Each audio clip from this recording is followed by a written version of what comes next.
आप कितनी भी पढ़ाई कर लो, लेकिन जो भी आप याद करते हो ज्यादातर लोग उसे भूल जाते हैं, क्योंकि वो पढ़ते ही गलत तरीके से है इसी वजह से वो चीज हमें याद नहीं रही जो हम पढ़ते हैं। जो भी आप पढ़ते हो, अगर हमेशा याद रखना है तो ये 9 तरीके तो जरूर अपनाने पड़ेंगे, क्योंकि ये ऐसे तरीके हैं जिन्हें अपना कर आप हमेशा के लिए वो सब याद कर सकते हो जो आपने पढ़ा है। सभी लोग की याद करने की शक्ति अलग होती है। कुछ लोग बहुत जल्दी याद कर लेते हैं और कुछ लोग याद करने में घंटों लगा देते हैं। याद करने के तरीका सबसे ज्यादा आवश्यक है, क्योंकि एग्जाम टाइम पर टेंशन के कारण हम पढ़ा हुआ भूल जाते हैं, जिसके कारण हमारे कम मार्क्स आते हैं और फिर हम डिप्रेस हो जाते हैं। बहुत से लोग जल्दी याद करने के तरीके उपयोग करते हैं।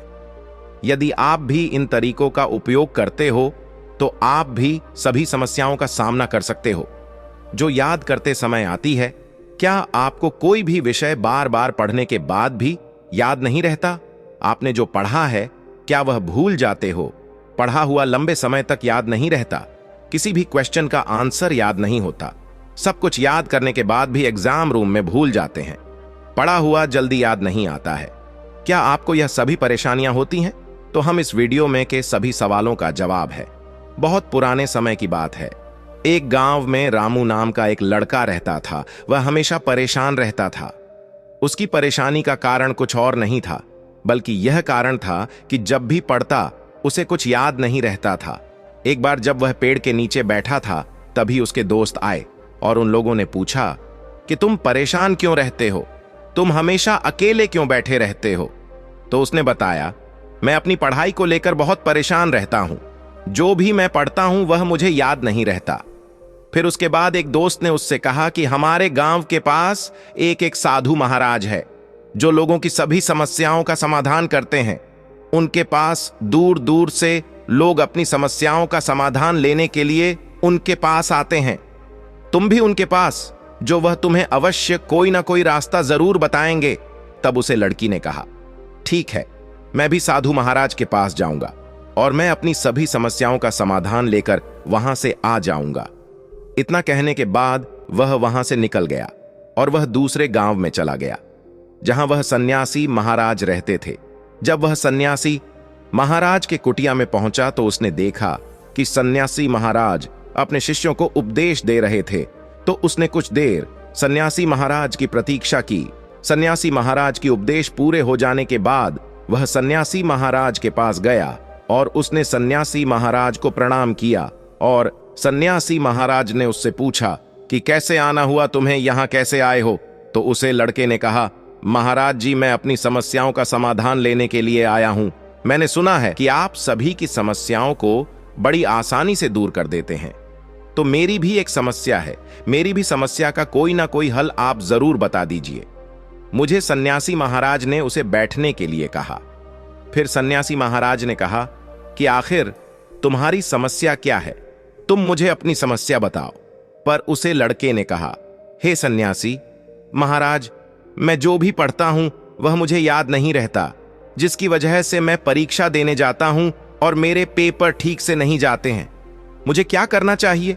मैं बहुत याद करने की कोशिश करता हूं, लेकिन जो मैं पढ़ता हूं वह मुझे याद नहीं रहता है। फिर सन्यासी महाराज ने कहा, बस इतनी सी समस्या है तुम्हारी, इसके लिए तुम इतने परेशान क्यों हो? मैं तुम्हारी समस्या का समाधान तुम्हें जरूर बताऊंगा।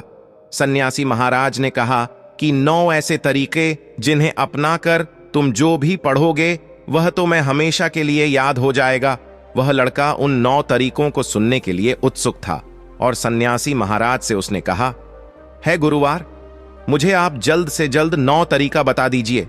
सन्यासी महाराज ने कहा, हर कोई महान दिमाग के साथ पैदा नहीं होता है, लेकिन आप अपने दिमाग को महान बनने के लिए प्रशिक्षित कर सकते हैं। कई अभ्यास हैं जो आप जल्दी से सीखने के लिए कर सकते हैं। नंबर 1, माइंड पैलेस तकनीक का इस्तेमाल से आप जल्दी याद रख सकते हैं। माइंड पैलेस तकनीक में हमेशा कोई भी 2 चीजों को रिलेट करके याद रखना होता है। BBC सीरियल नाम के एक शो में शेरलॉक होम्स यह तरीके के बारे में बताते हैं। यह तकनीक में आपको कोई भी चीजों को अपने हिसाब से रिलेट करके दिमाग में स्टोर करना होता है। उदाहरण, सलीम अली को बर्डमैन ऑफ इंडिया के नाम से जाना जाता है। इसको आपको कैसे याद करना है? सलीम और अली, ये दो लड़कों के नाम है। फिर आप इंडिया मैप में जाकर रिलेट करोगे कि वह दोनों चिड़ियों के साथ खेल रहे हैं। फिर अचानक सलीम अली चिड़िया बन गया, फिर उसका नाम बर्डमैन ऑफ इंडिया हो गया। हुआ ना आसान तरीका इसे याद करने का? शुरुआत में आपको थोड़ी सी मुश्किल ही होगी, परंतु रोज अभ्यास करने से आपको इसकी आदत हो जाएगी और आप कभी नहीं भूलोगे। नंबर 2, जो भी विषय को याद करना है उसे कविता गाने की तरह याद करने की कोशिश करें। हमने ये बहुत बार देखा है कि हम कोई भी गाना या पिक्चर को बहुत जल्दी याद रख लेते हैं। उसी तरह अगर हम यही टिप का इस्तेमाल करें तो हम भी उत्तर को बहुत जल्दी याद रख पाएंगे। नंबर 3, जल्दी याद करने के लिए आप खुद को पढ़ाइए, या जल्दी याद करने के तरीके में आपको आईने के सामने खड़े होकर खुद को पढ़ाना होगा। इसमें यह फायदा होता है कि आपके शरीर के सारे सेंस ओनर्गन काम कर रहे होते हैं, जैसे आंख, कान, मुंह, दिमाग और आपका शरीर। योग करने से आपका सेल्फ कॉन्फिडेंस, आत्मविश्वास और सेल्फ डेवलपमेंट होता है। यह करने से पहले आपको खुद को अच्छे से पढ़ना होता है, उसकी तैयारी करनी होती है। बोलते समय आपके कान पर आंखें और दिमाग खुले होते हैं, इसके कारण आप बोली हुई चीज भूलते नहीं हो। नंबर 4, जल्दी याद रखने के लिए पढ़ी हुई चीज को बार बार रिकॉल करें। पढ़ा हुआ याद रखने के लिए आप बार बार याद करने की कोशिश करें। इससे आपको पता चलता है कि पहले का पढ़ा हुआ कितने समय तक याद रहता है। अगर आप बार बार याद करते रहोगे तो उसे कभी नहीं भूल पाओगे। नंबर 5, याद रखने के लिए अच्छे वातावरण में बैठने से आपका मन एकाग्र रहता है और पढ़ा हुआ याद भी रहता है। जो कमरे में पढ़ रहे हो वहां शांति का वातावरण होना चाहिए। आजू बाजू से किसी भी प्रकार की आवाज सुनाई नहीं देनी चाहिए। नंबर 6, जल्दी याद रखने के लिए अच्छा स्वास्थ्य होना बहुत जरूरी है। लंबे समय तक याद रखने के लिए हमारे शरीर का और दिमाग का स्वस्थ होना बहुत जरूरी है। अच्छा शरीर होने से हमारा दिमाग शांत रहता है और वह कौन सी चीज बहुत जल्दी से याद रख लेता है और लंबे समय तक याद रखता है। पानी का उपयोग ज्यादा करें, इससे हमारे शरीर में ऑक्सीजन लेवल में रहता है और शरीर स्वस्थ रहता है। नंबर 7, लिखकर याद करना। जब आप किसी पाठ को याद करते हैं लेकिन फिर भी वह आपको याद ना हो तो आप उसे एक बार बिना देखे लिखने की कोशिश करें। इससे आपको यह पता चल जाएगा कि आपको कितना समझ आया है और कितना नहीं। इससे आपके पाठ की लंबाई कम हो जाएगी और आपको महत्वपूर्ण चीजें ही पढ़नी पड़ेगी, और अंत में जब आप उसे दोबारा पूरा पढ़ेंगे तो आपको पता चलेगा कि आपको वह अच्छी तरह से समझ आ गया है। नंबर 8, जोर जोर से बोलकर पढ़ना। जब आपको कोई चीज बार बार पढ़ने पर भी याद ना हो तो आप उसी चीज को थोड़ा जोर जोर से बोलकर पढ़ें। ऐसा करने से वह चीज आपको थोड़ा समझ आने लगेगी। इसका कारण यह है कि कभी कभी जब हम किसी चीज को जोर से बोलते हैं तो वह हमें ज्यादा अच्छी तरह से समझ आने लगती है। नंबर 9, निरंतरता। किसी भी काम को करना और किसी काम को लगातार करना, इन दोनों में फर्क होता है। क्योंकि अगर आप किसी काम को एक बार करेंगे तो वह आपको उतनी अच्छी तरह से कभी नहीं आएगा, लेकिन जब आप उसी काम लगातार करते हैं तो वह आपकी आदत बन जाती है और आपको वह काम अच्छा लगने लगता है। इसी प्रकार से पढ़ाई भी है। अगर आप लगातार पढ़ाई करेंगे तो आपको चीजें जल्दी और आसानी से याद होने लग जाएंगी।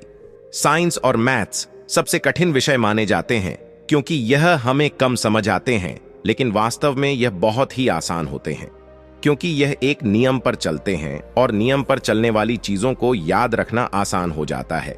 इसके लिए आपको सबसे पहले इनके सूत्र को याद करना है और यह समझना है कि यह सूत्र काम कैसे करता है।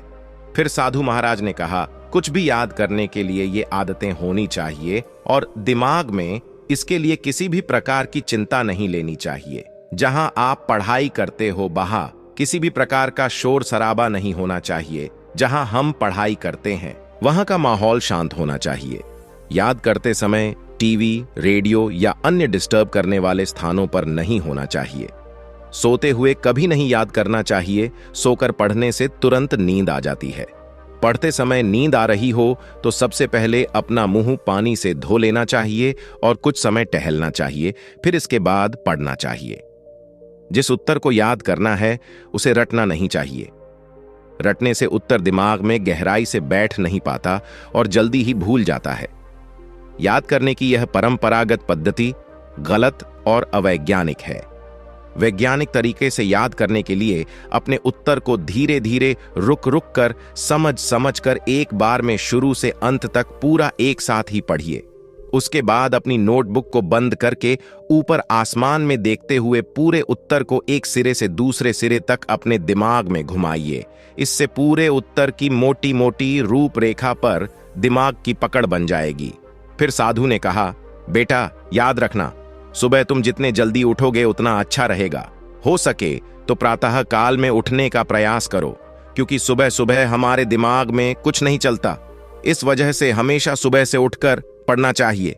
सुबह पढ़ाई करने से पहले हमेशा योग करना होगा। योग करने के कई फायदे हैं। जहां सिर्फ जिम करने से हमारा शरीर स्वस्थ रहता है, वहीं योग हमारे शरीर के साथ साथ दिमाग को भी स्वस्थ बनाता है। योग करने के कुछ लाभ होते हैं। मन की शांति। योग न केवल हमारे शरीर की मांसपेशियों को अच्छा व्यायाम देता है, बल्कि यह हमारे दिमाग को शांत रखने में भी मदद करता है। चिकित्सा अनुसंधान से पता चला है कि योग शारीरिक और मानसिक दोनों रूप से अच्छे स्वास्थ्य को बनाए रखने में मदद करता है। योग तनाव से राहत देता है और बेहतर नींद लाता है। भूख और पाचन को बढ़ाता है। यह दिमाग को हमेशा शांत रखता है। तनाव मुक्त जीवन। यदि आप योग को अपनी दिनचर्या में शामिल करते हैं तो आप तनाव मुक्त जीवन जी सकते हैं। अध्ययनों से पता चलता है कि आज हर दूसरा व्यक्ति तनाव में है। शरीर की थकान।